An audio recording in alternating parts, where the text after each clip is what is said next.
We're back with day 2 of FNCS finals on EU and NA East. If you want some zero delay creative maps, codes in the description, but let's get right into it. So EU day 2 was a very exciting experience. In game 1 we had Ping and Kyrie taking it out. Game 2 we had Fastroki and Kylie. Game 3 we had Pablo Ringu and Bevies. Game 4 we have Grolls and Clown. Game 5 Swizzy and Putrick took it out, and Game 6 Cammy and Seti finally win a game off high. You know it's an interesting day of grand finals when Cammy and Seti win a game off high ground. On day 2 we had Swizzy and Putrick take out at 321 points. They were far and away in first place and formed really well today, only having one bad game at the end. Seti and Cammy came second with 239, Trulex and Chico came third with 234, and Voxy and DKS came fourth with 232. It was all pretty close up top of the leaderboard, with 6th and 3rd being 10 points away from each other. I wanted to specifically mention a team that didn't come in the top 5 here. This was Pablo Ringo and Bevies. They made it off spawn once in this entire day and got a 12 kill win, which I thought was pretty impressive. However, now the part you've all been waiting for, the cumulative results of EU day 2. You probably already figured it out, but Swizzy and Putrick took it out with 653 points, 150 points ahead of second place with 2 wins and an average elims of 3.92. They performed super well both day 1 and day 2 and fully deserved this victory.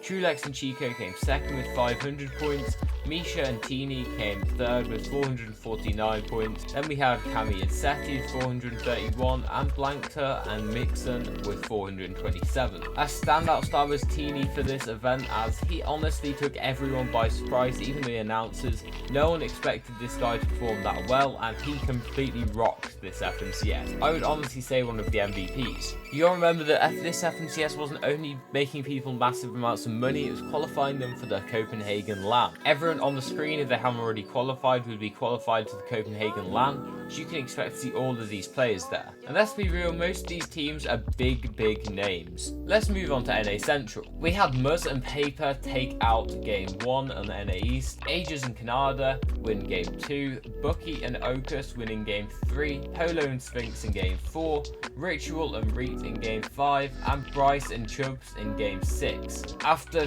Ages and Canada's massive lead in day 1, you'd expect them to be top of the leaderboard in day 2 as well, right? Well, no. They actually came 17th today's leaderboard. What are you doing?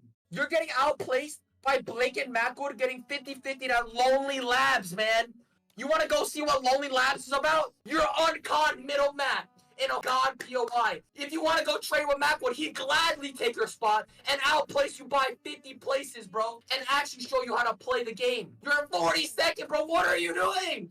Top of the leaderboard in day 2, Bucky and Ocus. My boy Bucky clutched up hard today. We were all rooting for him, and he got 327 points with 1 win and 4.5 elims a game. Ocus and Bucky went crazy today, considering they got 50 points from the whole of yesterday, and coming back on day 2 getting 327 was incredibly impressive. We then had Bryce and Chubbs in 2nd place, Iomzo and Rise in 3rd place. No surprise at 3rd place, Iomzo and Rise, that team's disgusting. Acorn and Cold, another amazing team, in 4th, and Booga and Threats in 5th. So with all of these changes, what was the cumulative leaderboard looking like? Well, first we had just about winning it by 12 points. That's 3 kills, by the way.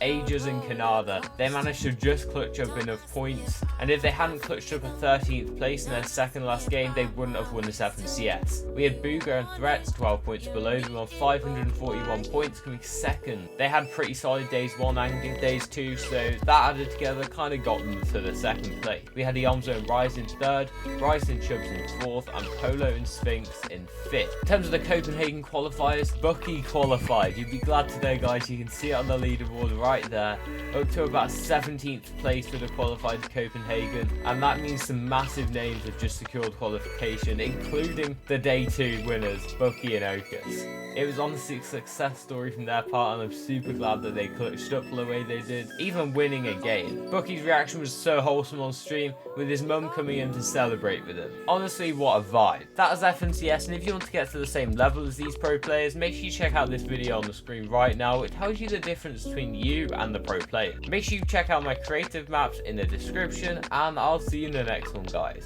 Thanks for watching.